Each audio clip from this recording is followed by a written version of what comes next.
अशी अनेक काणयो पळोवपा खातीर चॅनलाची सबस्क्राईब करात आणि घंटी चिन्ह मारपाक विसरू नाकात। कोंकणी तान लागिल्लो कावळो ते उमाशेचे दीस आशिल्ले। तानांतल्यान विचलीत जावन उदक सोदपाक एक कावळो हांगा थंय भोंवतालो, पूण जायत्या सुवातींनी भोंवून लेगीत उदक मेळूंक शकले ना। तो उसरा उडटालो। सतत उड्डाणाक लागून तो खूप थकलो आणि थकून गेल्लो। दुसरे वटेन मुशू सूर्याक ताची तान वाडत आशिल्ली। हळूहळू ताची धीर सरकपाक लागली। आता ताका दिसलें आपलो निमाणो वेळ लागीं पावला। तो आयज नक्कीच मरतलो। थकपाक लागून ताका आता ताचे कडल्यान पयस उडपाक मेळनाशिल्लें। काल वेळ विसर घेवपाक तो घराच्या टेरेसाचेर बसलो। थंय ताका टेरेसाच्या एका कोनशाक दवरिल्लो एक पिचर दिसलो। पात्रांत उदक मेळटले अशी आस्त बाळगून तो कुडके कडेन उडून भितर सरलो।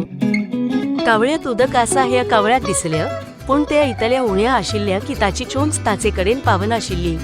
तो दुख्खी जालो। पिचरात दवरिल्लें उदक कशें पावोवप तें तांकां समजलें ना।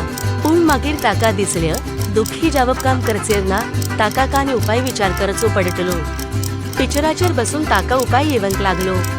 विचार करता आसतना ताचे दोळे लागीं होऊन आशिल्ल्या फातरांच्या राशीचेर पडले। तर कितें जाता? कावळ्याचो मेंदू वाजलो। ताका उपाय मेळ्ळो। एक क्षण कळाव करिनासतना तो उडून कोंड्यांच्या राशी कडेन गेलो। तातूंत तो एक चोंच उखल्लो। तो पिचरात हाडलो आणि पिचरात उडयलो। ताणें दर एक कोंडो आपल्या चोंचान उखलून ते पिचरात सोडपाक सुरवात केली। कोंड्या उडयल्या उपरांत कोंड्याचे उदक वाडपाक लागलें। थोड्याच वेळान पिचरांतल्या उदक इतले उंचाये मेरेन वयर सरलें की कावळ्याक ताची चोंच घालून उदक पियेवंक मेळटालें। कावळ्याच्या कश्टाचो फायदो जालो आणि उदक पियेवन तो समाधान जालो। कथेचो अर्थ काळ कितलोय कठीण आसूं, धीर धरून त्या अडचणींतल्यान भायर सरपाक बुद्धीचो वापर करचो।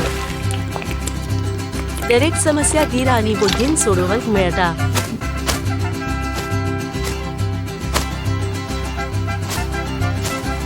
अशी अनेक काणयो पळोवपा खातीर चॅनलाची सबस्क्राईब करात आणि घंटी चिन्ह मारपाक विसरू नाकात।